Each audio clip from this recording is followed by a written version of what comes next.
Seedkeeper of Eldenmore, Chapter 1. The Storm Between Worlds. Nobody tells you that the end of your old life looks exactly like a Tuesday. Ella Voss had been on the road for 6 hours when the sky started doing something that wasn't in the forecast. She had her travel mug wedged between her thigh and the door panel, a half-eaten nutrient bar going stale in the cup holder, and a preloaded orientation packet for the Central Agri Institute of Dome City Helios playing at low volume through the pod's interior speakers. The automated drive system had the route handled. She had nothing to do but sit, which she was bad at, and think, which she did compulsively and not always productively. Outside, the landscape was the flat, amber-gray wasteland that stretched across most of what had once been called the American interior.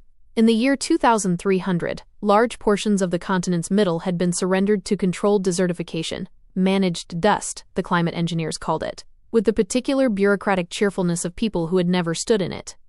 Ella had stood in it. She'd spent the better part of 3 years stationed at Outpost Ceres, doing soil reclamation research in conditions that made this drive look like a pleasure tour. She was used to empty and bleak. What she was not used to was that sky. She leaned forward in her seat, reducing the orientation packet to a murmur. To the northeast, something was building on the horizon. It wasn't storm cloud behavior, not the flat anvil formations she'd learned to identify during her field years, not the green-tinged pressure drops that preceded the acid rains that occasionally swept through the middle sectors.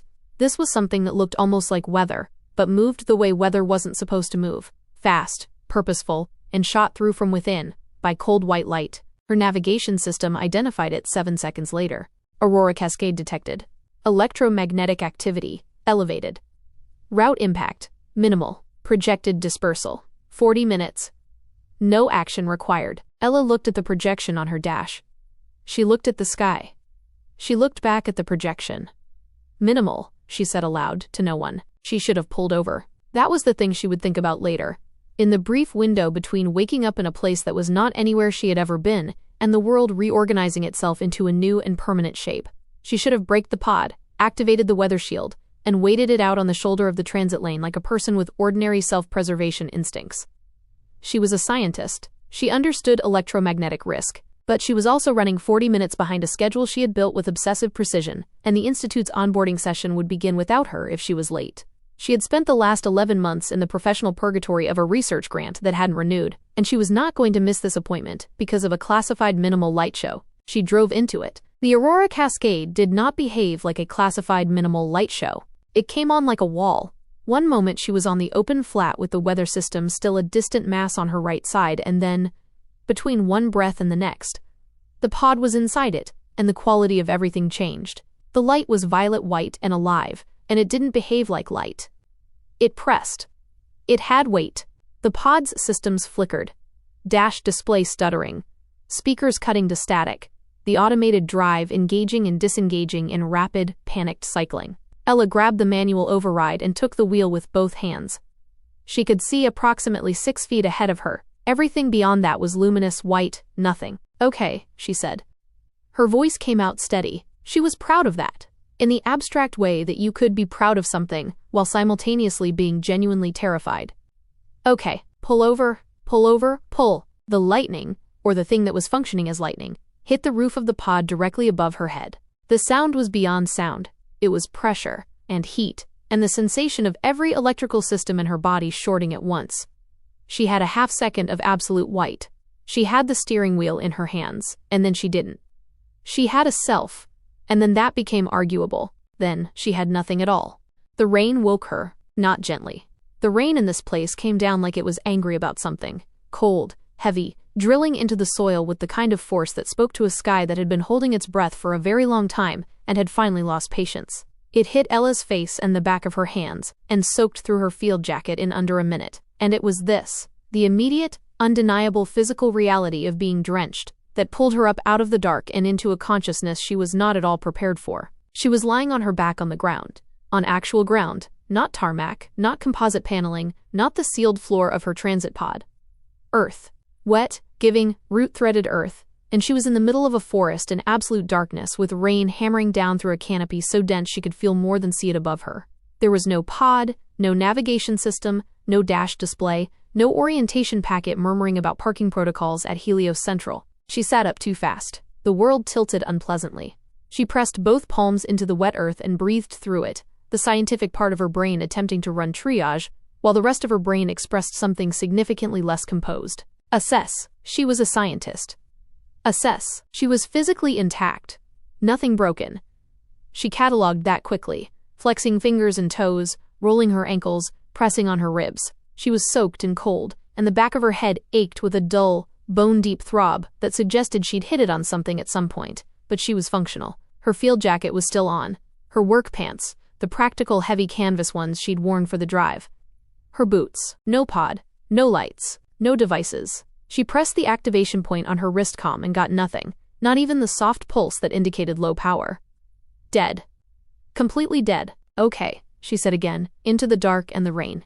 The sound of her own voice was both steadying and terrifying. Okay, you were in an electromagnetic storm. Your systems are fried. You have been thrown from the pod somehow. You are in, she looked around, which was useless. She could see nothing. The forest was total. You are in a forest. In the storm path. That is explainable. That is fine. Find shelter. Find shelter first, then figure out where you are. She got to her feet. The forest was not interested in making this easy for her. The undergrowth was dense and wet, and it grabbed at her ankles, and there was no light whatsoever. Not the blue-tinged maintenance glow of managed infrastructure, not the distant wash of dome lighting on low clouds, nothing. The dark here was the kind she had only read about. Pre-civilizational dark. The kind people had once told stories around fires, specifically because of how much they feared it. She moved with her hands out in front of her, which helped her avoid the trees that appeared suddenly from the nothing, and helped not at all with the roots that lunged at her feet. She fell twice. The second time she went down hard on her hands and knees, and stayed down for a moment, breathing, rain running down the back of her neck, and she did not let herself assess the totality of the situation, because if she did that, she would not get up again. She heard something move in the undergrowth to her left, something large enough to displace significant foliage. She got up and moved faster. She found the shelter through touch more than sight. Her outstretched hands hit rough stone, and she tracked it right until it resolved into a corner, then a low door, rough-hewn wood, not locked.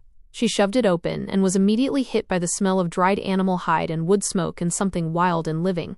She pushed inside, shut the door behind her, and stood in the close dark with her back against the wood, and her heart going at a rate that her medical training told her was technically fine, but that her entire body disagreed with. A hunter's storage hut, she determined, when her eyes adjusted to the marginal improvement of the interior darkness. Low ceiling, stone walls, a stack of split wood against the far wall. Animal pelts hanging from a beam, she could make out the silhouettes of them, stiff and pale in the dark. A stone shelf, with some indistinct shapes on it. No window. No light source. The floor was packed earth, dry at least, and she lowered herself to it with her back to the door, and her knees pulled to her chest, and she waited for the night to end. The animals she heard through the walls were nothing she could identify. Not the distant drone of climate management drones, not the processed white noise of dome ambience. These were actual living sounds, something that cried out in a long descending note that might have been a bird, something that moved through the undergrowth with rhythmic, deliberate weight. The rain was relentless. It played the canopy above the hut like an instrument. Ella sat in the dark and ran through the rational possibilities, because that was what she did. Because rational possibilities were the architecture she had built her entire professional life inside of. Possibility 1. She had been thrown clear of the pod during the strike and had wandered, disoriented, into managed wildland territory. There were several conservation zones within the storm's geographic range, some of them old-growth restoration forests. Possible. It didn't account for the compass on her wrist being completely dead, but possible. Possibility 2. The electromagnetic strike had caused a neurological event, and she was unconscious in the pod. And this was a very detailed and miserable hallucination. Less likely given the tactile coherence of the wet ground and the very real pain in her knees from the fall. Possibility 3. Something had happened that she did not have a category for yet. She would need more data. She filed that under pending, and let exhaustion take her somewhere shallow and restless. She dreamed of the amber landscape she'd been driving through. In the dream it was not barren, it was full of green things she didn't have names for. Morning didn't arrive so much as the dark loosened its grip degree by degree, until the thin gray light pressing under the door of the hut was enough to see by. Ella surfaced from sleep all at once, the way she always did, already taking inventory. She was stiff and cold. Her jacket had dried somewhat, but her boots were still wet. The back of her head had graduated from dull ache to specific soreness. She was hungry with the hollow urgency of someone who'd last eaten 6 hours ago and had subsequently been electrocuted and run through a forest in the rain. She examined the shelf in the improved light. There was a clay vessel that, when she lifted the lid, contained dried strips of something that was either meat or heavily compressed vegetable matter. She couldn't be certain, and she was not yet hungry enough to test it. A skin of water, which she was thirsty enough to try regardless of the risk of whatever microbiological event it might occasion. It tasted of leather and cold minerals, and was the best thing she had ever put in her mouth. She took stock of herself in the hut's dim light. 5'2", and she felt every inch of her smallness in this place. There was something about the proportion of the stone walls, the hand-hewn roughness of the beams, that suggested scale, that suggested a world built by and for people who were larger than her. She worked a knot out of her dark hair with her fingers, her green eyes tracking every detail of the hut's interior with the automatic inventory of a researcher. The pelts were from animals she couldn't identify.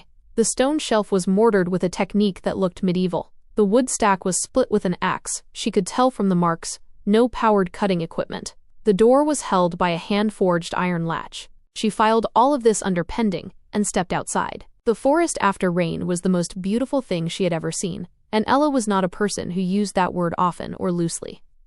The light came through the canopy in long silver shafts, catching the droplets that still fell from the leaves in a secondary curtain of rain that was almost gentle. The undergrowth steamed faintly in the early warmth. And the plants were extraordinary. She moved forward on instinct, the scientist overtaking the frightened woman, because she could not help it, because these were not the managed species of Earth's conservation zones, or the lab-optimized cultivars she'd spent her career working with. The trees were immense. Their bark was deeply furrowed and shot through with what looked like metallic veining. Genuine metallic veining, silver pale, catching the light in a way that organic material shouldn't. The canopy above her was a layered architecture of overlapping growth, not one species but dozens, stratified by height and density in a complexity that spoke to a very old, very undisturbed ecosystem. The undergrowth was dense with broad-leafed plants in colors she had no names for. A deep amber yellow that wasn't quite any amber she knew. A blue-black that was almost iridescent. A dusty violet that seemed to shift in the slanted light. She crouched in front of a large fan-shaped leaf and reached for it. Her fingers were 6 inches from the surface when she identified, with the calm certainty of an expert, that she had never encountered this species, this genus, or arguably this family of plants anywhere in the documented botanical record. She had the entire documented botanical record memorized. She had written 2 papers about the gaps in it. This was not a gap. This was an absence. The implications of that were assembling themselves in her mind with the slow, irresistible logic of evidence, and she was not ready for them. She reached for the leaf anyway, because the alternative was to stand up and face what she was beginning to understand, and she was not ready. She reached for the leaf. The world tilted. It wasn't dizziness exactly. It was the bottom going out, the way a lab stool went wrong the moment before you hit the floor, that suspended instant of, oh no, before the consequences. Her legs simply stopped participating in the project of holding her up. The ground came at her with calm inevitability. She went down on one hip and then sideways, and the last of her energy bled out through the wet leaves, and the dark came back up, and she let it. She had one clear thought before it closed over her. The veining in that bark is not a mineral deposit. It's vascular. The tree is doing that on purpose. Then footsteps, even, unhurried, coming from the north, confident enough to be careless about sound. The footsteps of someone who was not afraid of this forest, because the forest and this person had a long-standing arrangement. She couldn't turn her head to find them. She couldn't do anything. She lay in the wet undergrowth on an alien planet with her cheek against a soil that smelled of living things, and the footsteps came closer, and she thought, more data. Finally, then, she thought nothing at all. The man who found her almost didn't see her. Ryder Ashvane had been tracking a broadhorn buck since before the gray light started coming, and he was in the particular mood of a hunter whose quarry has outmaneuvered him. Not angry, just precise, recalibrating, working through the ways the rain had changed the ground, and what the buck would do with the new water, and whether the stream on the east side of the cairn wood had risen enough to redirect the animal toward the lower meadows. He was thinking about the stream, not the path in front of him, when his boot came down 6 inches from a small, pale hand lying in the undergrowth. He stopped. He looked down at the hand. He looked at the rest of the woman it was attached to. Then he crouched. A single fluid drop to one knee, the crossbow at his back shifting with the movement, and looked at her properly. She was small. Unusually small. He had sisters-in-law and village women of every size, but this one was finely made in a way that seemed almost deliberate, like something carved to fit in a hand. Dark hair, soaked through and spread in the fern. Her face was turned partly toward him, and it was a striking face, even slack with unconsciousness. A high arch to the brow, a mouth that looked like it had opinions about things, and even closed, even in this alarming context. Those features had an expressiveness to them that made her look like she might say something cutting at any moment. He noted her clothing with a hunter's automatic cataloging. The fabric was unfamiliar. Some kind of treated material, very fine, a dark color. The stitching was unlike anything from the village or the market town. The cut was strange. She wore a garment on her upper half that had fastenings he didn't immediately understand, and her boots were nothing like anything made in the Reach. Her hair was short by the standards he knew, just past her jaw, and that meant something in Eldenmore, or was supposed to. But she had no ring on her finger, and no mark of clan affiliation anywhere he could see. He pressed 2 fingers to the side of her throat. Her pulse was strong and even beneath his touch. She was breathing without difficulty. She was wet through and cold, but not dangerously cold. The rain had been warm enough for that, at least. He looked around the forest. There was no horse, no cart, no traveling companion within sight or sound. There was nothing to explain how she had come to be lying in the undergrowth of cairn wood with her hand 6 inches from his boot. Ryder was 19 years old, but he had been hunting since he was 8, and he had walked this forest in every season and weather, and he was not easily confused by it. He was confused now.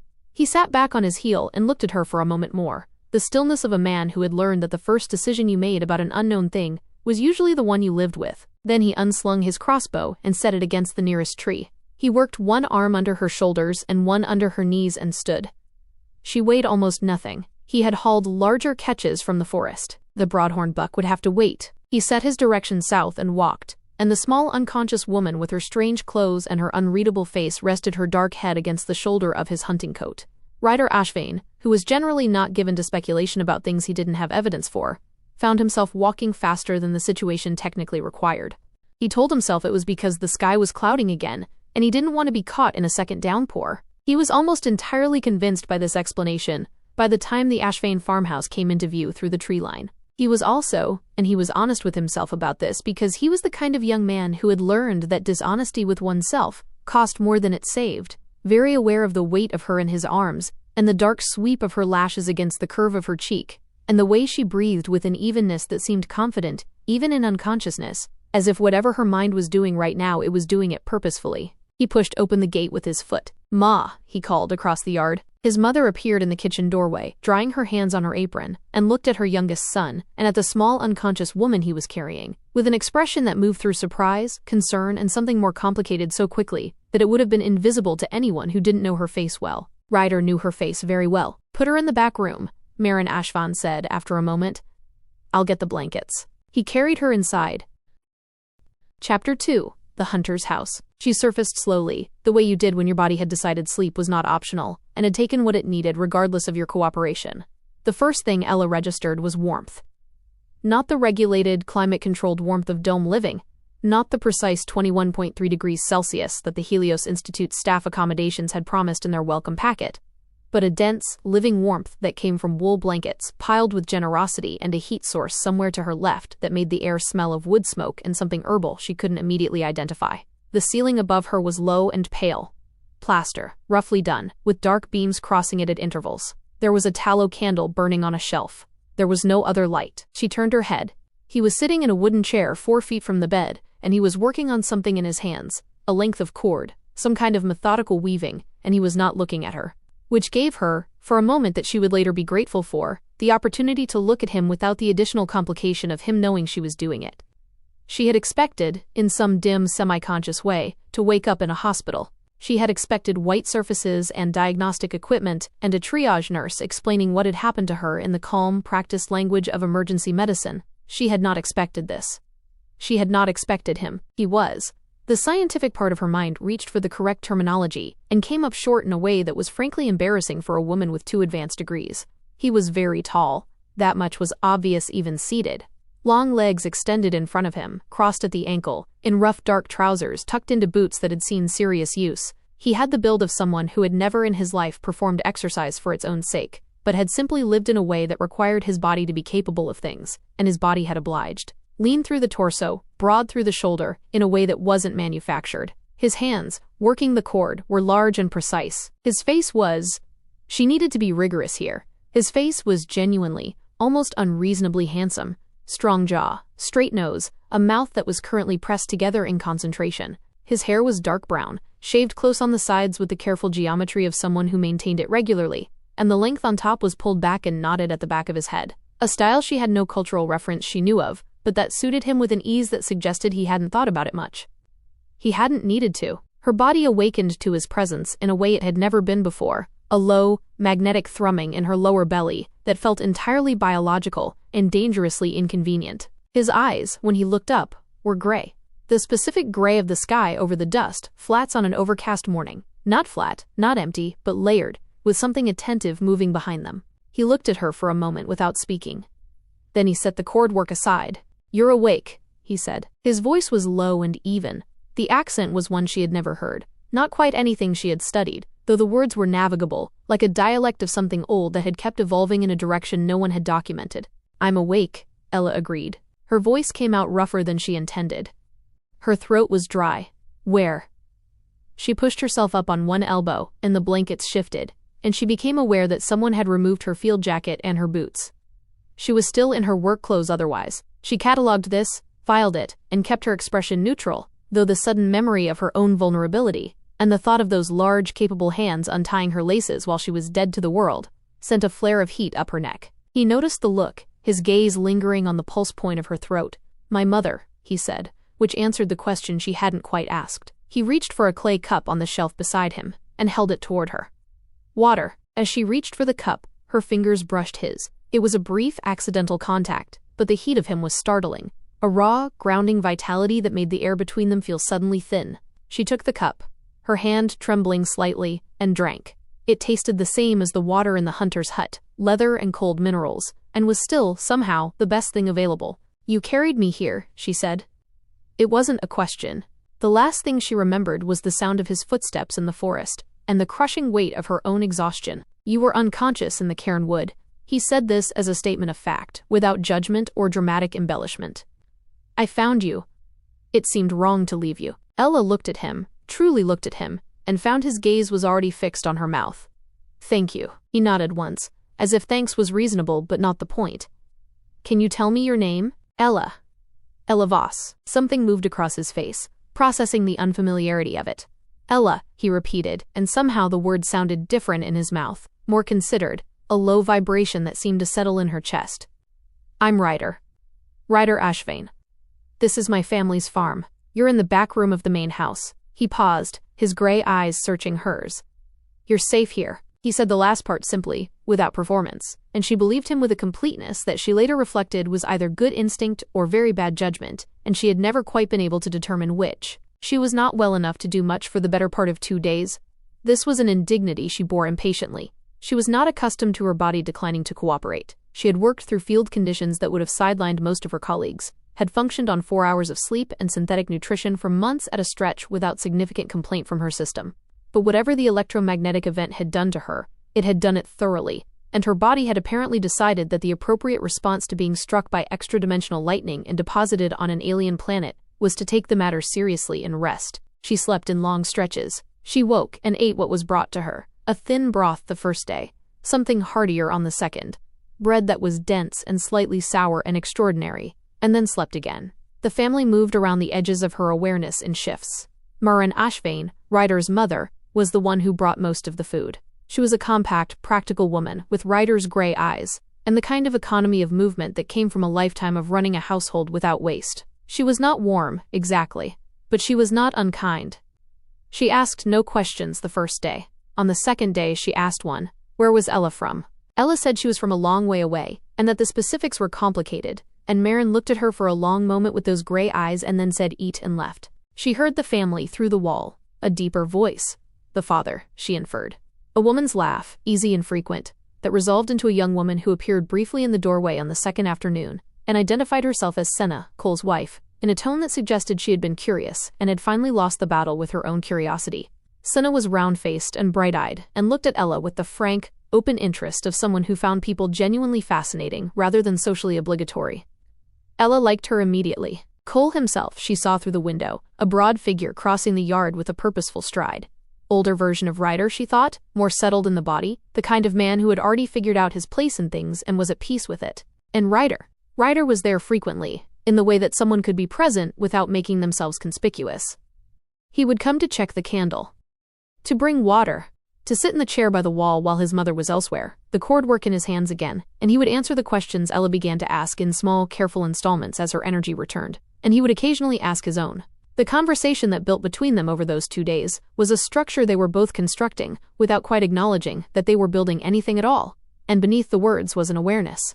A sharp, physical gravity that pulled her eyes to the line of his throat, or the way his shoulders filled the space of the room. "What is this place called?" she asked, on the afternoon of the second day. "The farm?" He glanced up from the cord. "Ashvane Farm. The village is Eldenmore. The territory is the Velden Reach. And beyond the Velden Reach? The Kalmark, to the south, the high territories to the north, the mountain clans, the coast settlements to the east."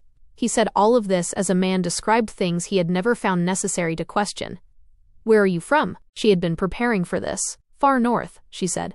"Very far north, beyond the high territories." He considered this. The Reach, she had already gathered, was not a culture that traveled much beyond its own borders. Far north and beyond the high territories was apparently far enough that it explained unusual clothing and a peculiar accent and, she hoped, any number of other things she hadn't figured out how to account for yet. "You were traveling alone?" he asked. His voice was casual, but his eyes were dark, tracking the way her fingers twisted in the wool of the blanket. "Yes." He didn't comment on this, but something in his expression shifted very slightly in a way she couldn't interpret yet. She was beginning to learn his face. It was not expressive in the conventional sense, not given to the performed reactions she was used to from the people in her life, who had all grown up in a world where every response was partly for an audience. His face did things quietly, internally, and if you weren't paying attention, you'd miss them. She was paying attention. She was watching the way his eyes lingered on her skin, and the way he seemed to breathe more deeply whenever he leaned in to hand her the cup. On the morning of the third day, she woke feeling human enough to be impatient, and she negotiated a dress from Marin, a simple thing in undyed wool, loose enough to accommodate that it wasn't made for Ella's specific dimensions, and her own cleaned boots, and she went outside. The farm resolved around her in the early morning light, and she stood at the threshold of the kitchen door and let her eyes do the work of understanding. The main house, stone-built and solid, faced a central yard of packed earth. To the east, separated by a low wall with a gate, was a second courtyard with a smaller house. Coal and sennas, she understood. To the west, a barn and outbuildings in various states of maintenance. Animals, she identified a horse, several goats, what appeared to be poultry of some variety, and the thin, enduring smell of livestock that meant people were trying to keep things alive in hard conditions. There was a kitchen garden to the south of the main house. She looked at it, and her scientist's mind registered the state of it with the same quiet, immediate alarm she would have felt looking at a patient's diagnostics and seeing numbers that were wrong. The beds were dry and cracked. What was growing was doing so without enthusiasm, pale and sparse, the plants making their best effort with insufficient moisture. Someone had tried to mulch. There was old straw laid around the bases of what might have been root vegetables, but it wasn't enough. Nowhere near enough. She pulled her gaze away from the garden, because if she kept looking at it, she would start doing math, and she was not ready for the full implications of that yet. She looked up instead. At the sky. The sky above Eldenmore was a pale blue-green that was not quite any shade she had ever seen reproduced on a screen or in atmospheric modeling data. Not the filtered dome blue of Helios or any other city, not the yellowed open sky of the managed exterior zones. It was clear and deep, and the sun in it was, not wrong exactly, but different, a slightly warmer color, and the shadows it threw were angled in a way that her internal calibration, trained on 26 years of Earth-specific light, found subtly disagreeable. But that was not the thing that stopped her. The thing that stopped her was in the western sky, still visible in the thinning of night, on that side of the horizon. 2 moons, one large and bone-white, positioned roughly where she might have expected Earth's moon to sit. The other smaller, set lower, a warm amber color, that made it look almost lit from within. And it was there, it was measurably there, it had angular mass and orbital position, and it was not a weather phenomenon or an electromagnetic artifact or a symptom of neurological disruption. There were 2 moons. Ella stood in the yard of the Ashvane farm in a borrowed dress with her boots not yet laced, and she looked at 2 moons in an alien sky, and the last reasonable possibility she had been quietly husbanding, that she was somewhere on Earth, just somewhere unrecorded, just somewhere the databases hadn't fully mapped, dissolved cleanly and completely, and she stood in what was left of it. She was aware of someone coming to stand beside her. She didn't need to look to know it was Ryder. She had already, in 3 days, learned the specific weight of his footfall, a sound that now seemed to trigger a low-level electric hum across her skin. "Are you well?" he asked. He was looking at what she was looking at. He was standing close, Too close for the open yard, close enough that she could feel the steady heat radiating from his arm. "I don't know," she said. This was more honest than she intended to be, and she heard it come out of her and couldn't retrieve it. He was quiet for a moment. Then he said, "The amber one is called the Wanderer. It moves faster than the white. You can track the month by where it sits." "What do you call the white one?" "Just the moon," he said. "We don't have a name for it." "It's always been there." Ella nodded. Her throat was tight. "I need to tell you something," she said. "I'm not. The place I come from. I think it may be further than I told you." He turned to look at her then, and she made herself meet his eyes, and his expression was the one she was beginning to associate with him receiving information that he was taking seriously. He looked at her with a heavy, unblinking focus that made her feel entirely seen, and more than a little exposed. "How much further?" he asked. She almost laughed. She pressed her lips together. "I don't have a way to explain it that would make sense. Not yet. I'm still working it out myself." Another pause. The amber moon was fading now as the sky lightened, thinning to a pale outline of itself. "All right," he said, which was not the response she expected. He looked at her for a moment more, his gaze dropping to the swell of her breasts beneath the undyed wool, a look that was as heavy as a touch. Then he said, "You should come inside. My mother's made porridge. It's not. The oats are thin this season. But it's hot." He turned back toward the kitchen door without waiting to see if she would follow. She did follow, because there was nothing else to do, and because the warmth of the kitchen pulled at her against the cool morning air, and because the sight of his broad back moving through the doorway felt like the only solid thing in a world with two moons. She learned about the drought from Ryder Ashvane, who was not a man who talked much but who talked about this with the weighted care of someone describing a wound. It was the 5th morning. She was well enough now to sit at the kitchen table for meals, to move through the house without difficulty, to feel the itching restlessness that came with enforced inactivity.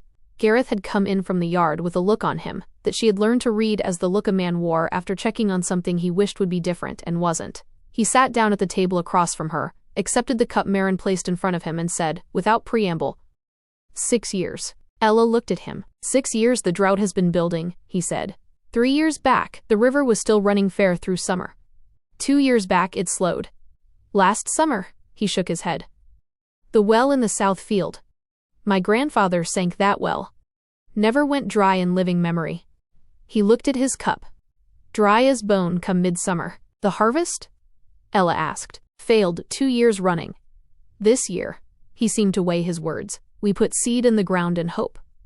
It came up thin. He looked at her directly then, the gray eyes, where Ryder had gotten them, assessing her with the frankness of a man who had no energy left for social cushioning.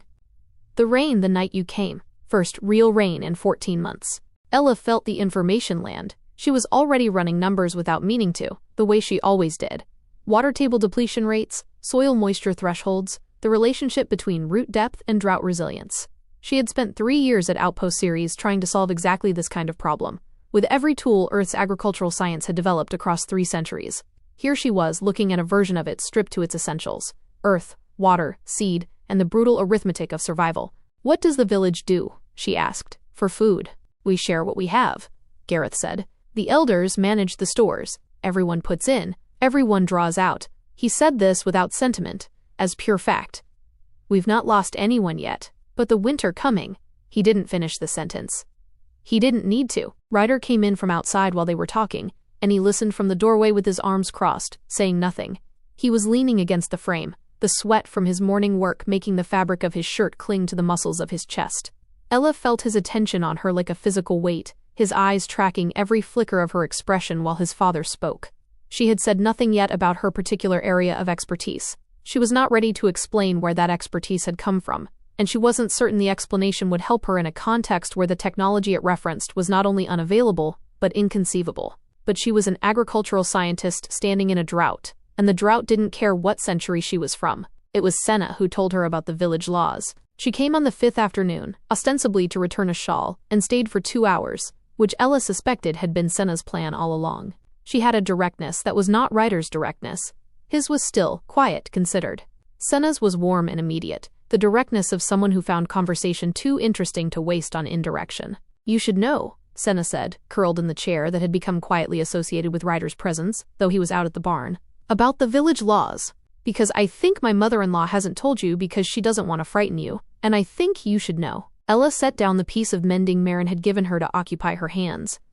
Tell me, a single woman can't stay in a household with an unmarried man, Senna said. Not without it becoming a matter for the elders. The law is old, older than anyone remembers the reason for it. But the elders uphold it, and the village watches for it. She paused.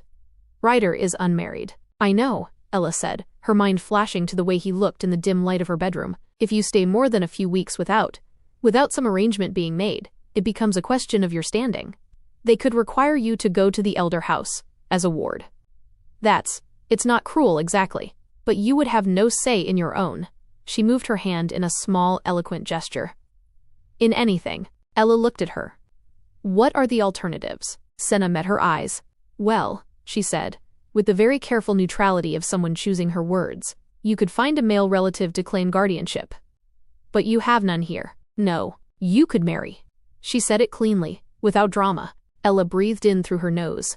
Outside, she could hear the sound of something heavy being moved in the barn, the rhythmic straining thud of weight, and the specific rhythm of it that she had already, without meaning to, learned to recognize as Ryder. She raised it with Ryder the next morning. He was in the yard mending a section of fencing, and she brought him water because she needed a reason to approach, and because it was the kind of offering that required no explanation in this world. He took it. He drank, his throat working with a slow, powerful swallow, a drop of water escaping the corner of his mouth and trailing down his neck. Ella watched it with a focus that was borderline obsessive. He set the cup down and looked at her with the expression that meant he was listening before she'd said anything. Senna told me, Ella said. About the laws. He set the water down on the fence post. He looked out across the yard, briefly, then back at her. He stepped into her space, his presence looming, smelling of sawdust and sun-warmed skin. I know she did, he said. It was not accusation. Just acknowledgement. I don't want to cause your family trouble. She chose her words carefully, though her heart was hammering against her ribs. I am told that an arrangement of some kind would need to be made. If I were to stay. She paused, her voice dropping as she looked up at him through her lashes. If I were to suggest I would marry you, Ella Voss. If that were something you could agree to. There was no performance in it. He said it the way he said most things, as a fact he had assembled from available evidence and found sound. My house will be finished before the first frost. It's a good house. You would want for nothing that I could provide. Ella stared at him, her breath coming in shallow hitches. She opened her mouth, and then she did something she almost never did, which was close it again without speaking, because the question was already forming, the one she had somehow, in the strangeness and the shock and the relentless information processing of the last 5 days, not yet asked. Ryder, she said. How old are you? He looked mildly puzzled by the question, his gaze dropping to her mouth again. 19. The number hit her with a quality that was almost physical. 19. She looked at him, at the strong jaw and the broad shoulders and the gray eyes that held everything with that quiet, unperformative steadiness. And she looked at 19 years old, and she felt the ground shift under her in an entirely different way than it had when she had looked at 2 moons. I'm 26, she said. Now he looked puzzled in a way that was more complex. He studied her face with the particular focus of someone recalibrating. And then, she saw it happen. Something moved through his expression that she could only describe as a careful, very deliberate kindness. The kind a person deployed when they were about to say something they thought might be painful to hear. What kept you? He asked, gently, as if 26 and unmarried were a condition that required compassionate inquiry. Were you ill? Ella Voss, who held a doctorate in agricultural science and a secondary qualification in botanical chemistry, and who had graduated top of her cohort both times, and who had published 14 peer-reviewed papers by the age of 25, looked at the 19-year-old hunter who was looking back at her with careful, genuine sympathy, and she had absolutely no idea where to begin. Chapter 3. An arrangement most practical. The days after the moon conversation had a particular quality to them that Ella couldn't quite name, and spent an embarrassing amount of time thinking about. It wasn't tension, exactly. Tension implied conflict, and what existed between her and Ryder Ashvane was not conflicted in the least. It was simply present. The way barometric pressure was present, the way heat was present, something you felt against your skin before you had the language to describe what was happening to the air. She was aware of him with the specific, inconvenient awareness of a woman whose body had apparently decided to have opinions about a situation her mind was still trying to categorize rationally. She watched him work and told herself she was cataloging observational data.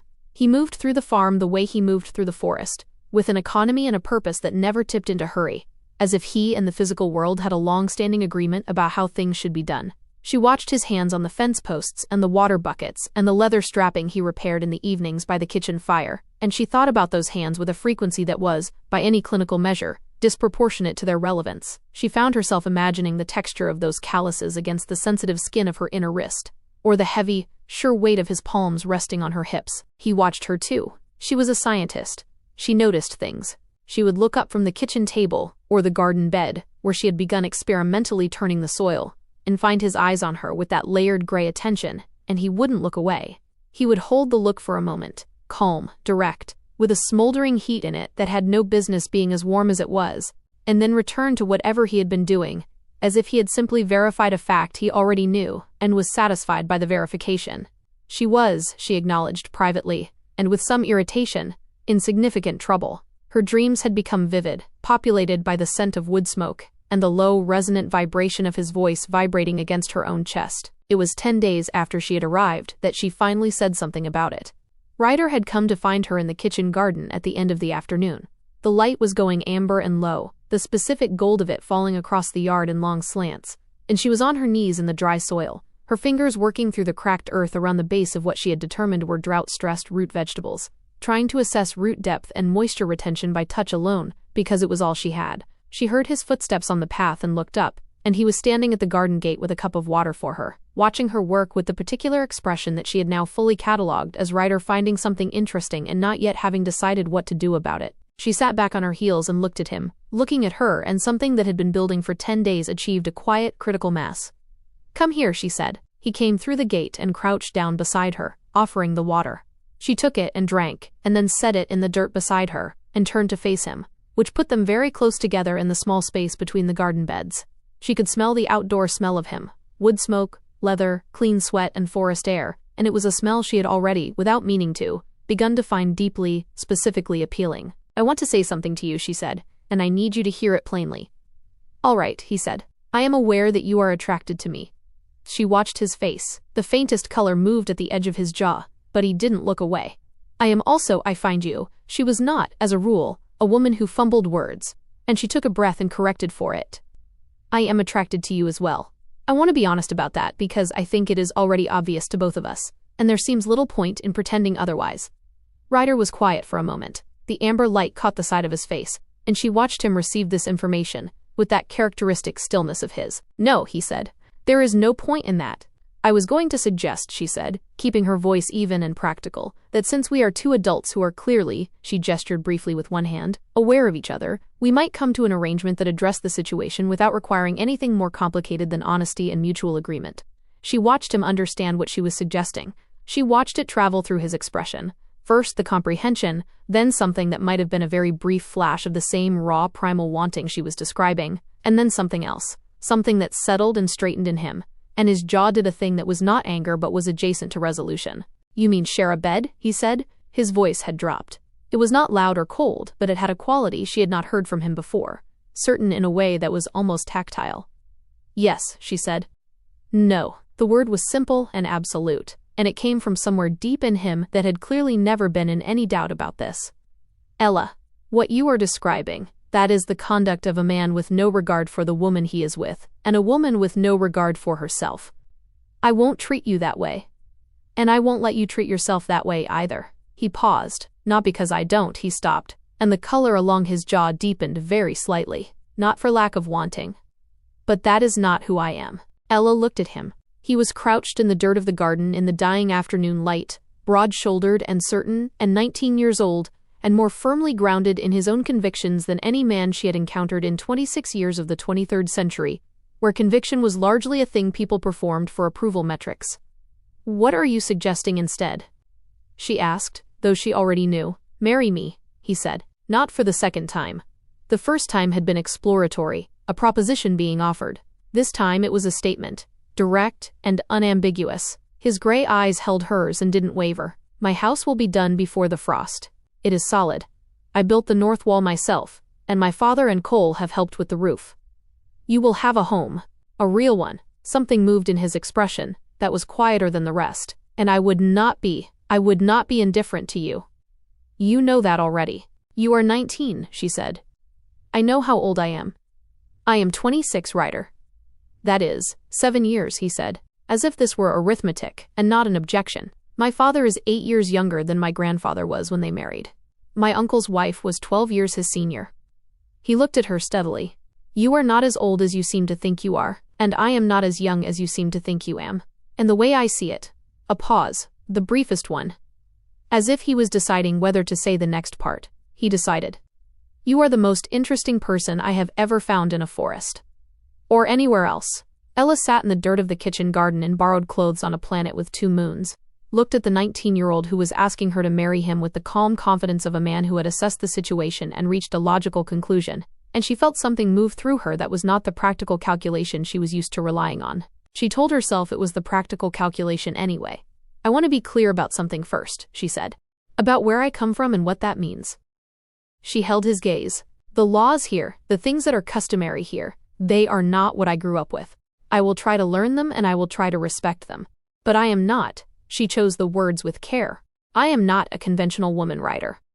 I don't know how to be. I am not certain I am capable of learning how. He considered this with the seriousness it deserved. Then the corner of his mouth moved. Not quite a smile, but in the same direction. I know that, he said. You are strange. And you have no idea how anything works, and you talk to my father about soil, like it is a personal enemy you intend to defeat. The almost smile settled into something warmer. I know exactly what I am asking. She looked at him for a long moment. All right, she said. He nodded once, as if this too had been verified. The weeks between the agreement and the wedding had a particular quality of sweet, specific torture that Ella had not anticipated. She had thought, having said yes, that something would resolve, that the acknowledging of what existed between them would discharge some of it, the way pressure systems discharged in weather. She had been wrong. What it did was make everything more deliberate. He knew she had said yes. She knew he had asked. They moved through the farm with this knowledge between them like a physical object that they were both carefully not touching. And somehow that restraint made every small proximity, passing in the doorway, standing at the fire together while his mother cooked, sitting across from each other at the table, acquire a charge that was frankly inconvenient. He had begun to find small reasons to be near her, not obvious ones. She didn't think he was even fully aware of doing it. He would come to see how the garden work was progressing. He would appear at the barn door when she was in there talking to Gareth about the state of the stores. He would sit in the kitchen in the evenings, not directly beside her but angled toward her, and when she caught his eyes on her he would hold the look for that long, deliberate moment before looking away, and she would feel it across the entire surface of her skin. She was not, she reflected, handling this with the detachment she would like. One evening, 5 days before the house was finished, they were alone in the kitchen after the others had gone to bed. He was sharpening a knife at the table. She was reading, or attempting to read, a manuscript Senna had lent her, a handwritten collection of what appeared to be agricultural records that she was using to build a picture of the drought's progression over time. The fire was low. The room was warm and close, and smelled of wood smoke and bread from the evening meal. She was not reading. She was watching his hands on the whetstone. He looked up. Stop that, he said. His voice was low. Stop what? She said. Looking at me like that. I was not looking at you in any particular way. He set the knife down with a deliberateness that was more expressive than any loud gesture. He looked at her across the table with those gray eyes that were not, at this moment, doing anything remotely neutral. Ella, I am trying to do the right thing.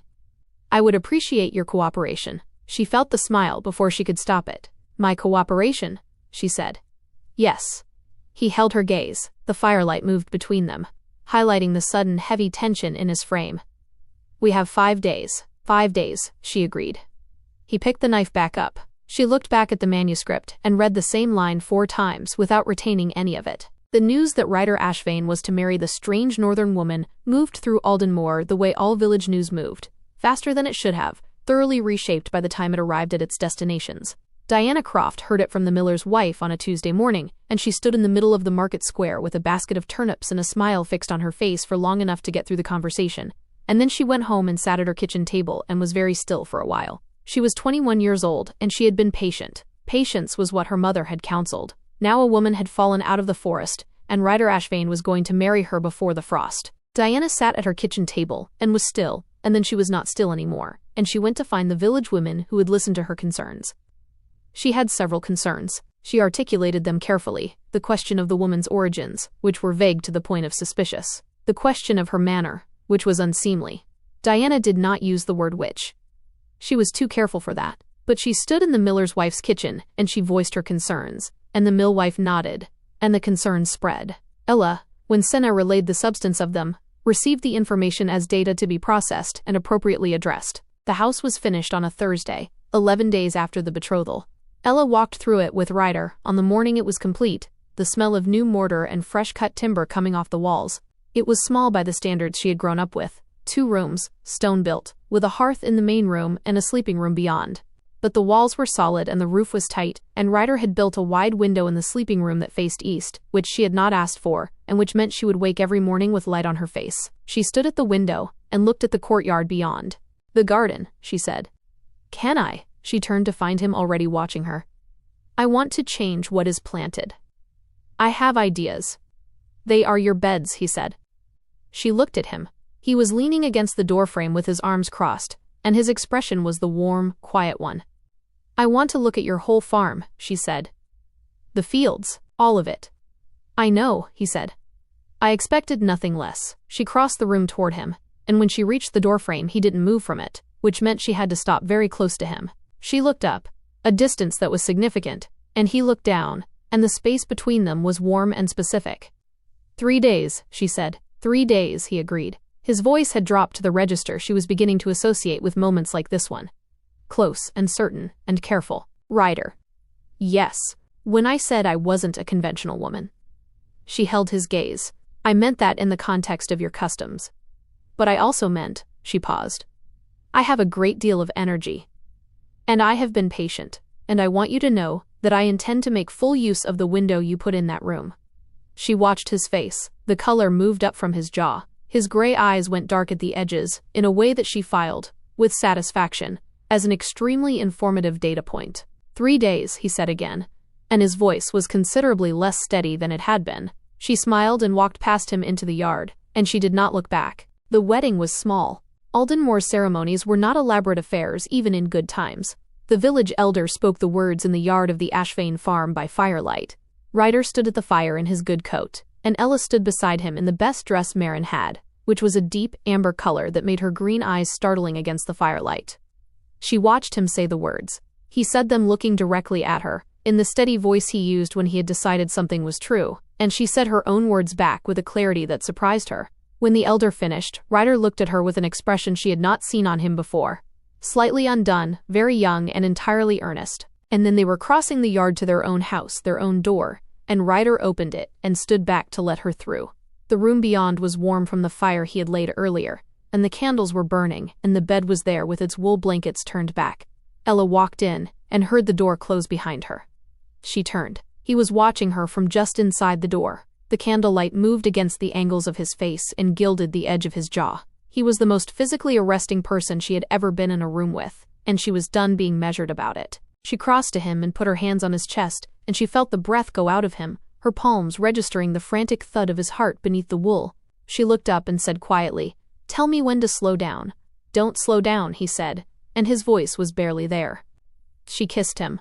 He kissed her back after a beat that lasted approximately forever, and when he did, he kissed her like he did everything, with his entire attention and no apology for it. His hands found her waist, his fingers digging into the soft flesh there, and he pulled her against him with a certainty that her nervous system responded to with a jolt of pure, white-hot lightning. He was, as she had suspected, exceptional in his enthusiasm. He was also, she quickly discovered, navigating largely by instinct and a great deal of very focused goodwill, and there were moments where she had to guide, quietly and without ceremony. He was not a man who resisted instruction when it was clearly in his interest. He listened. He adapted. He was, she reflected, an astonishingly fast learner. By the time the first candle burned down, there was nothing tentative about any of it. He was thorough, in a way she had not expected from inexperience, and attentive in a way she had not encountered in experience. He worshipped her body with a reverence that felt like a secondary conversion, his mouth exploring the curve of her hip and the sensitive skin of her inner thighs until she was breathless and trembling beneath him.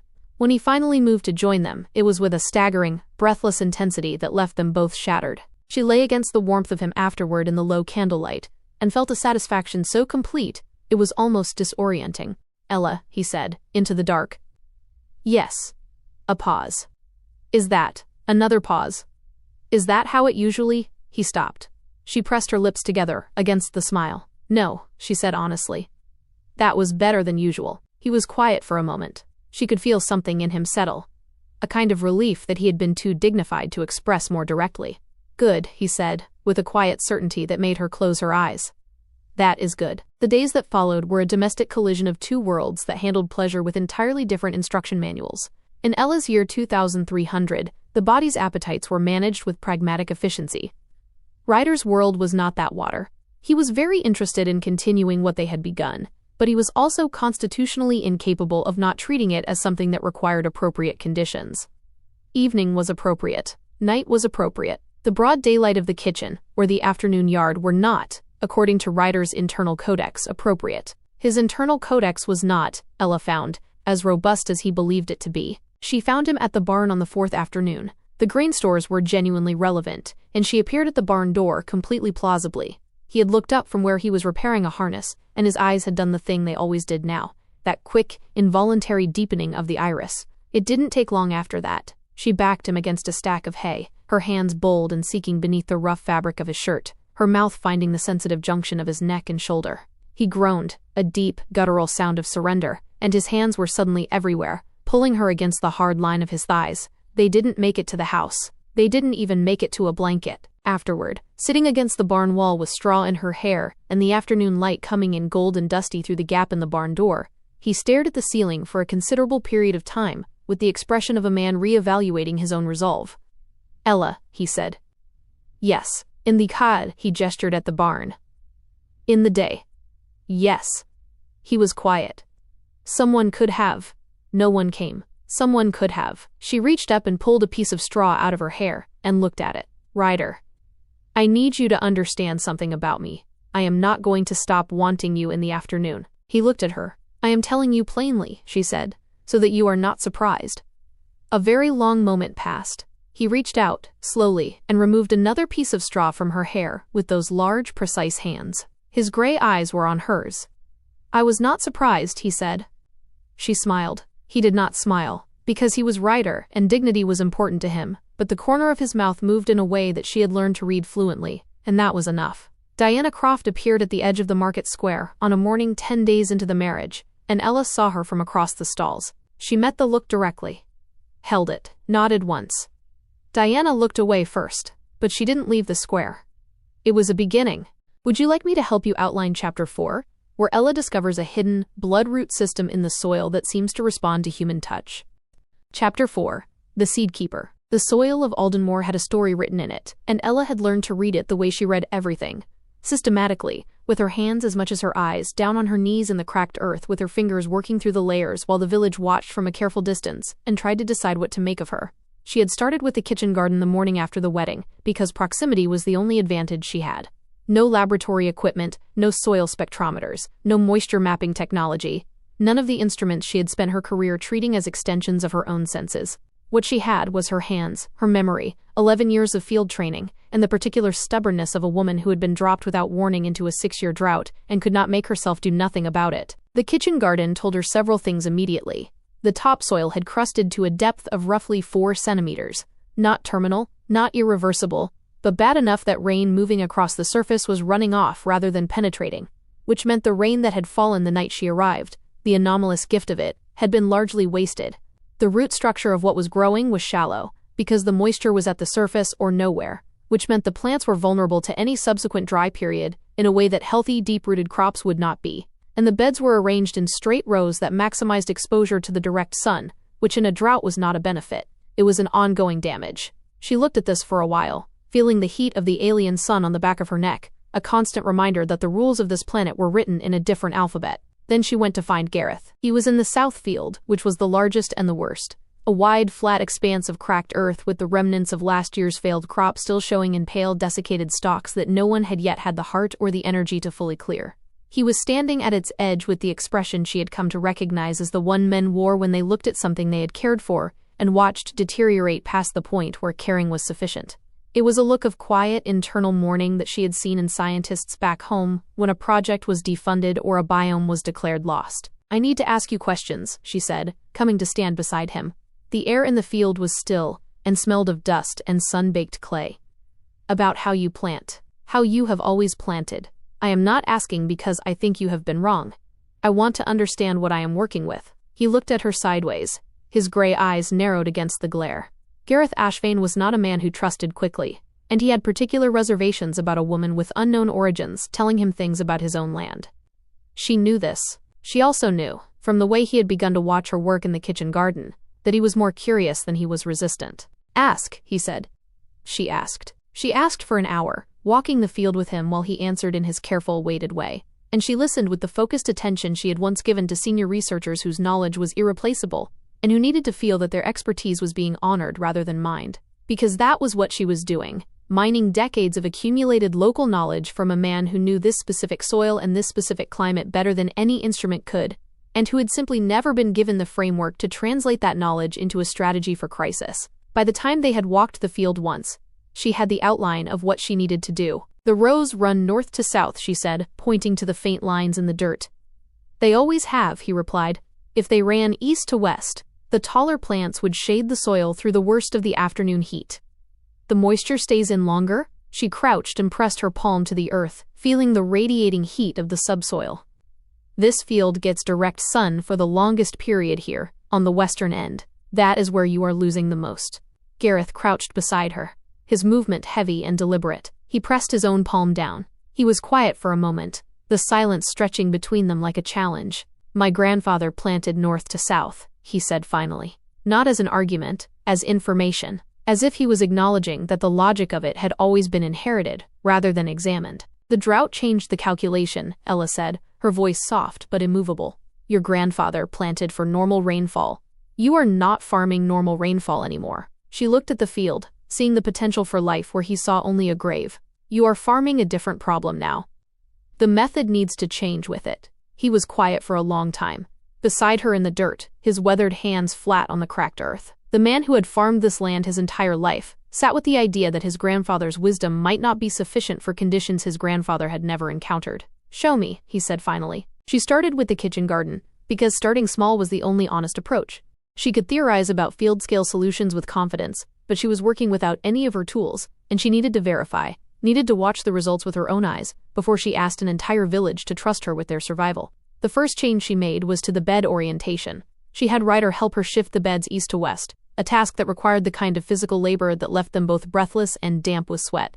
Ryder had appeared at the garden gate within 20 minutes of her beginning work, ostensibly to fix the hinge, but he had quickly abandoned the gate to help her move the heavy stones that bordered the beds. The work was grueling. As they regraded the soil by hand, breaking the crust with a heavy mattock, the proximity between them became its own kind of atmospheric pressure. Every time Ryder reached past her to haul away a clump of sun-baked clay, the heat of his bare arm brushed against hers, a searing contact that made her pulse skip. He had stripped off his shirt as the afternoon grew hotter, and Ella found it increasingly difficult to maintain her professional detachment while watching the way the sunlight played over the deep muscles of his back and the powerful, fluid movements of his shoulders. He was a creature of the earth, primal and solid, and the sight of him working with such quiet intensity made her own skin feel sensitive and overcharged. When they stopped for a moment to breathe, the air between them was thick, with more than just dust. Ryder stood over her, his chest heaving, a stray drop of sweat tracking a slow path down the center of his torso. He looked at her with a raw, unshielded focus that made her throat go dry. You work like someone who is afraid to stop, he said, his voice a low, gravelly rasp. I am afraid of what happens if I do, she admitted, her eyes tracking the movement of his breathing. He stepped closer, his presence looming, and for a heartbeat she thought he might reach for her right there in the dirt. Instead, he simply reached out and took the mattock from her hand, his fingers lingering against hers for a second too long to be accidental. Let me do the heavy breaking, he murmured. You just tell me where the earth needs to open. She regraded the soil, working down into the lower layers, and she built small ridges along the downslope edges of each bed that would hold whatever moisture came. The second change was companion planting. Eldenmore's approach to planting was monocultural by necessity. Same crop in a bed, same spacing, same everything. Efficient and legible, and in a functioning climate, perfectly sensible. In drought conditions it was catastrophic, because when one crop failed it took everything with it and left the soil bare and exposed. Ella began interplanting. Tall plants to shade low ones, deep-rooted plants beside shallow-rooted ones. Species whose root structures would break up the compacted subsoil and create channels for water to move downward. The third change was water management. Eldenmore's water came from the village well and the river that had dropped to a fraction of its former flow, the well that had nearly failed. Ella watched how water was used on the farm for 2 days and identified 12 points where it was being lost that didn't need to be. Runoff from the roof into the yard. Water used for washing that drained away unused. The daily cooking water that was carried to the drain rather than the garden. She built a collection system from materials she found in the barn. Clay vessels, leather tubing, the wooden guttering from an outbuilding that was not currently in use. She directed every recoverable drop toward the beds, her mind constantly running through the fluid dynamics she had learned in a world half a galaxy away. It was not elegant. In her year 2300, she had designed irrigation systems that managed water flow across hundreds of hectares with algorithmic precision. This was a clay pot and a leather pipe, and optimism. But it worked, and within a week the kitchen garden had a quality to it that she recognized, a slight, particular greenness at the edges of the plants, the early signal of roots finding what they needed. Maren saw it. She stood at the garden gate on a morning 12 days after the wedding, and looked at the beds without speaking. And then she looked at Ella, and her expression did something it had not done before in Ella's presence. It opened. "The runner beans," Maren said, her voice sounding thin in the morning air. "They have been failing for 2 seasons. They were planted in direct afternoon sun. They are shade-preferring in high heat." Ella came to stand beside her, wiping her hands on her apron. "I moved them to the north side of the taller beds. They should improve."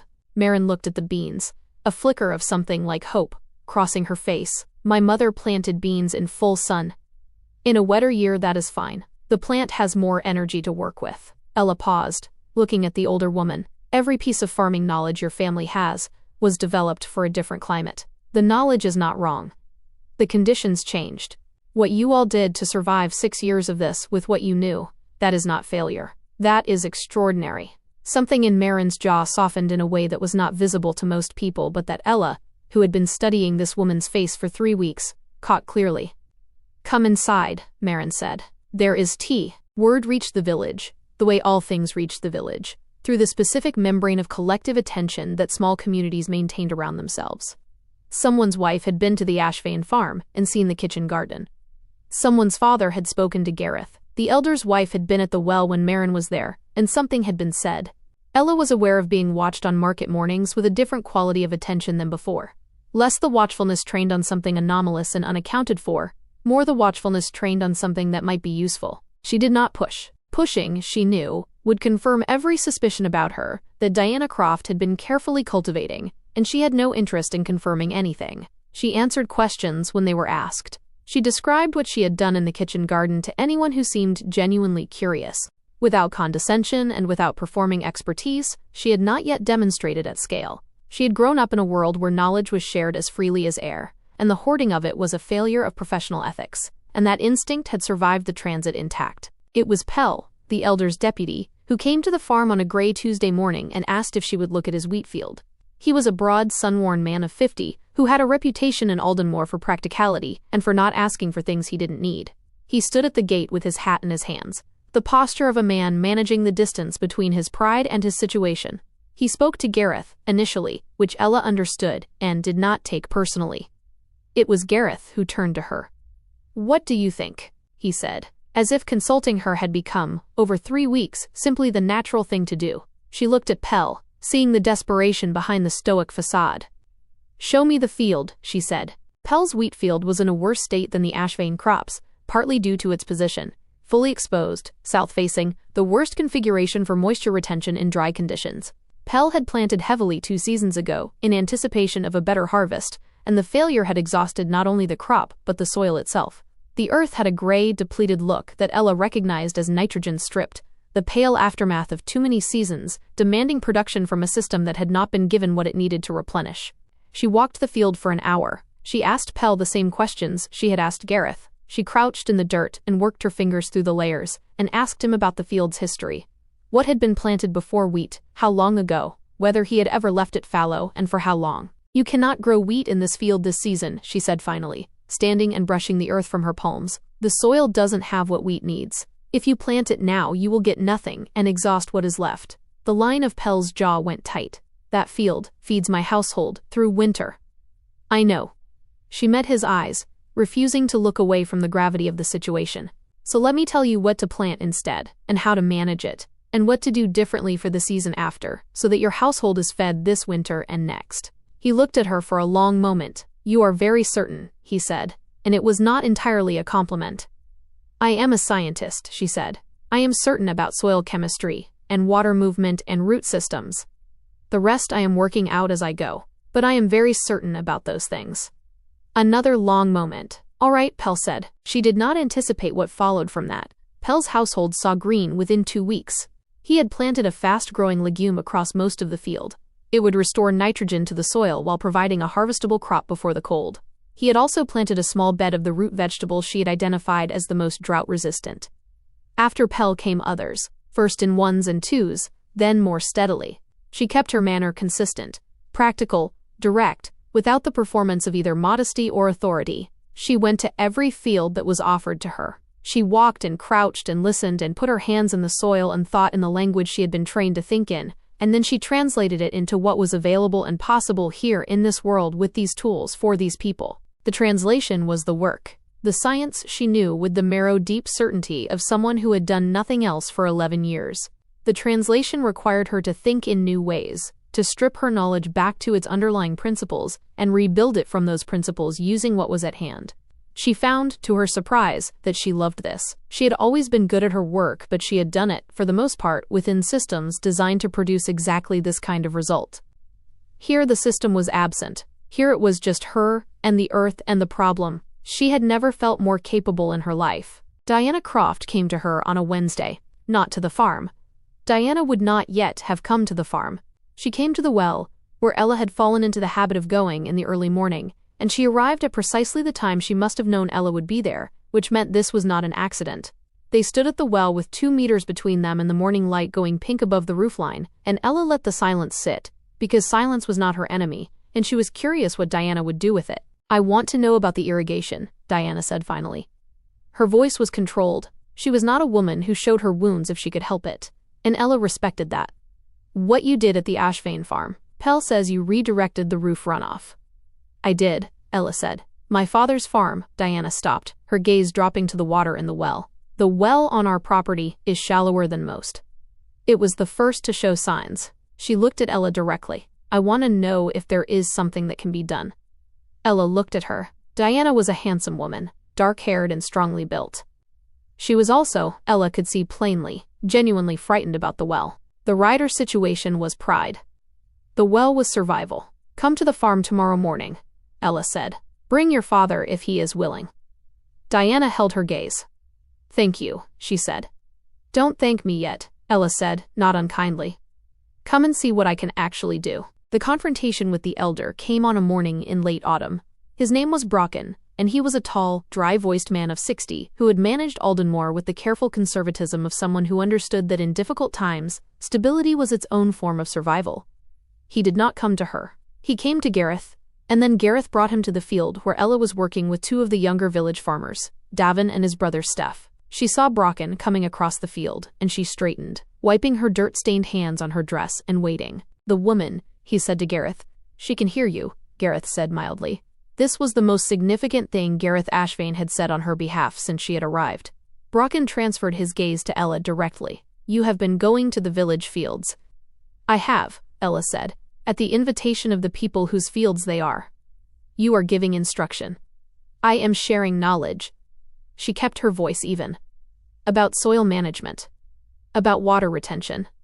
About companion planting. I have not charged for it. I have not asked anything in return. Where does this knowledge come from? His eyes were sharp, probing for a weakness. I grew up in a community that faced the same problem, she said. Not once, many times, across generations. The people there developed methods. I learned them. She held his gaze, refusing to blink. Elder Brocken, your stores will not carry this village through winter at their current state. I know this because Gareth told me, and because I can count. What I am offering to do, what I have already begun to do, is buy your village more time. I am not challenging your authority. I am trying to keep your people fed. Those are not the same thing. The field was quiet. Brocken looked at her for a long time. She did not look away, and she did not soften the look, because softening it would have told him something about her confidence in her position that would have been wrong information. The turnip yield on the Pell farm, he said finally, will be the best in 3 years, she said. You can ask him yourself. Another long pause. He looked out across the field, seeing the faint greening at the edges of the plots. "Come and see the elder housefields," he said. "Tomorrow." He turned and walked back across the field without waiting for her response. Gareth came to stand beside her. "Well done," he said quietly. Ryder found her at the eastern edge of the kitchen garden that evening, after the light had gone, and the stars had come out above the yard. She was sitting on the low wall with her journal in her lap. He came and sat beside her. "I heard about Brocken," he said. "You handled it well." "I didn't lose my temper," she said. He smiled, the real one that changed his whole face. "You were angry." "Extremely," she agreed. He reached out and covered her hand on the journal with his own. He said nothing else. She looked at their hands. His, so much larger than hers, the hunter's roughness of his palm against her knuckles, and felt the thing that had been building in her for weeks with the patient, unstoppable logic of a root system working toward water. She turned her hand under his and laced their fingers together, leaning into the warmth of him. "I looked at the elder housefield drainage this afternoon," he said. "The slope runs northeast. I can dig the channel if you mark where it should go." She looked at him, touched by the way he had spent his day specifically so that he could be useful to her work. "Thank you," she said. "It is useful work," he said. The air grew colder as the moons rose higher, and the silence between them shifted into something deeper, more physical. Ryder's hand moved from her journal to the small of her back, his touch heat through the thin fabric of her dress. He leaned in, his forehead resting against hers, the scent of him, wood smoke and rain and something uniquely Ryder, filling her senses. "My house is warm," he whispered against her skin. "And the work for today is done." Ella felt a shiver that had nothing to do with the night air. She reached up, her fingers tracing the line of his jaw, the rough stubble of his evening growth. "Then let's go inside," she murmured. Ryder didn't need to be told twice. He stood, pulling her up with him, and for a moment he held her against him, his hands sliding down to the curve of her hips, pulling her flush against the hard, unyielding promise of his body. He kissed her then, a deep, possessive kiss that tasted of the future they were building together. When he finally pulled back, his eyes were dark and wild in the moonlight. Inside, he agreed, and as they walked toward their home, the dry earth beneath their feet seemed to hum with the same relentless life that was currently blooming between them. "Would you like me to continue with Chapter 5, where the arrival?" Chapter 5. 2 Moons, 1 World. Winter came to Eldenmore the way it came to places that had been waiting for it, slowly at first, then with a finality that left no room for argument. The first frost arrived on a morning in early November, laying itself across the yard in a thin white sheet that crunched under Ella's boots when she went out before dawn to check the cold frames she had built over the most vulnerable beds. She had constructed them from salvaged timber and oiled cloth, crude by any standard she had trained to, but functional. As she crouched in the gray pre-dawn and lifted the edge of the nearest frame and found the plants beneath still green and alive and purposeful, she felt the particular quiet satisfaction of a calculation that had come out correctly. She sat back on her heels in the frost and looked at the yard. Their yard. The house behind her with its east-facing window, the one that gave her light on her face every morning. The low wall Ryder had built along the southern edge with the extra stone from the foundations, which had not been in the original plan but which he had added, because she had mentioned once, without thinking much about it, that she would like somewhere to sit outside in the evenings. He had listened. He had built it. He had said nothing about it when it was done, simply pointed at it with his chin when she first noticed it, as if it were obvious. She was thinking about this. About the specific language of a person who showed you things rather than told you them, a language she had been learning with a fluency that still surprised her, when she heard the kitchen door open behind her. He came out in the early cold without his coat, which she had given up addressing because he seemed constitutionally resistant to the temperature, and he crouched beside her and looked at the cold frames with the expression she had come to associate with him reviewing something he had invested in and finding it sound. "They held," she said. "You said they would." "I thought they would," she corrected. "There is a difference." He glanced at her sideways. "Not from where I am standing." She looked at him in the pale morning light. He had been awake before her. She had surfaced at some dark hour to find his side of the bed empty and warm, and had heard him moving quietly in the other room, tending the fire before she woke. He had been doing this since the first cold snap, without discussion, without expecting notice. She had noticed. "Come inside," he said. "It is cold." "You are not wearing a coat." "I am not cold."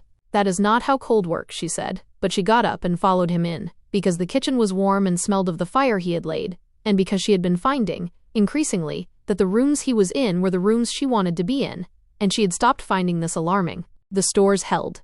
That was the fact that mattered most through the long months of winter. The fact that the village checked and rechecked the way a person checked a wound that was healing, carefully, with held breath, not quite believing the improvement until it had persisted long enough to be trusted. The stores held because the autumn harvest, while not abundant, had been the best Eldenmore had seen in 3 years. Because Pell's legume field had returned a crop that nobody had expected. Because the Ashvane farm's kitchen garden had produced steadily into late October, under Ella's cold frames. Because the Elder house fields, the drainage channels Ryder had dug to her specifications, and the replanting she had done with Brocken standing at the field's edge watching in silence, had contributed more than they had taken. Ella had spent the last weeks of autumn teaching. Not to the whole village at once. She understood enough about how trust worked in small communities to know that wholesale instruction was an imposition, and that people learned differently when they felt chosen rather than obligated. She taught in pairs and threes, in kitchen gardens and barn doorways and beside the well. She taught Davin and Steph, who had become her most reliable students and who were already teaching their own wives. She taught Pell's eldest daughter, a sharp-minded girl of 15 who asked better questions than most adults Ella had encountered. She taught Marin things Marin already half knew and simply needed the framework for. She made diagrams, pages of them, in the Hyde journal, and then on larger pieces of cured skin that she tacked to the wall of the Elder house and walked people through with the charcoal pencil. And the diagrams stayed on that wall through the winter because Brocken did not take them down, which was the quietest and most significant endorsement she received. She did not need to be thanked. She did not need to be praised. What she needed, what she had always needed, the thing that had driven her through 2 degrees and 3 field postings and a grant process that had nearly broken her, was to be useful, to put her hands on a problem and shift it, to see the green edge of something living where there had been only the pale exhaustion of something dying. Here, in this world, she was more useful than she had ever been in her own. She wrote this in the journal on a winter night by candlelight, with Ryder asleep in the next room, and the frost pressing at the window glass and the charcoal moving across the hide in the methodical way she did everything. I was trained for a world that had too much knowledge and not enough soil. Here there is soil, and the knowledge is needed, and I know where I am for the first time in my life. I do not think this is where I was supposed to end up. I do not think the storm had intentions, but I am here, and the work is real, and I have stopped looking for the door home. She read it back. Then she closed the journal and went to bed. And Ryder, who woke when she slid in beside him with the automatic attentiveness that still undid her, pulled her against him without opening his eyes. "Cold," he said, with the grim satisfaction of a man who had been correct about something. "You are very warm," she said. "I know," he said. He was already most of the way back to sleep. She lay against him in the dark and listened to the frost settle on the roof, and she was, without qualification, without the asterisk of grief for what she had lost, without the hedge she had been placing around it for months, she was happy. Spring announced itself with mud. Extraordinary quantities of mud. The mud of a ground that had been starved of water, and was now receiving it in steady, persistent increments, as whatever meteorological pattern had broken in the season of her arrival continued, cautiously, to break further. The river was running higher than it had in 2 years. The well in the south field had water in it that Gareth found one morning and stood beside for a long time without speaking.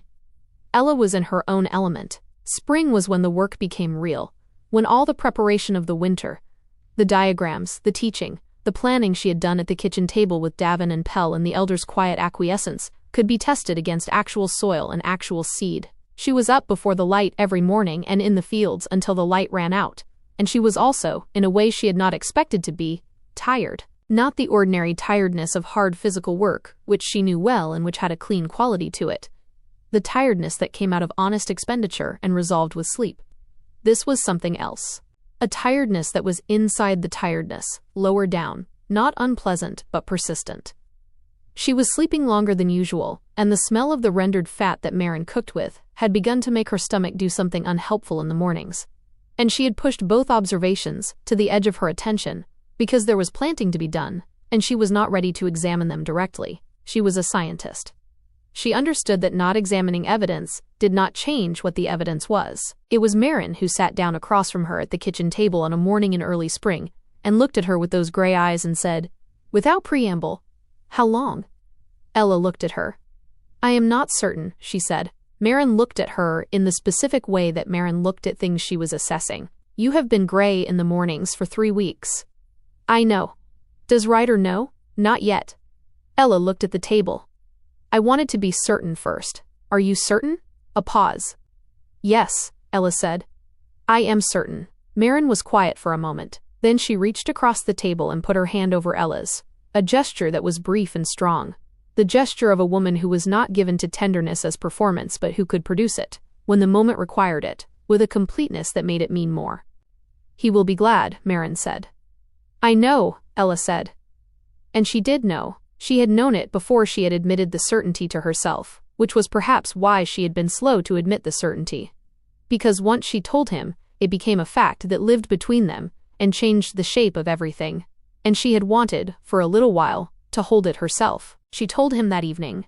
They had developed a habit in the months of their marriage, an evening habit, a specific piece of the day that had become theirs in a way that the rest of the day, full of work and people and the shared density of farm life, was not.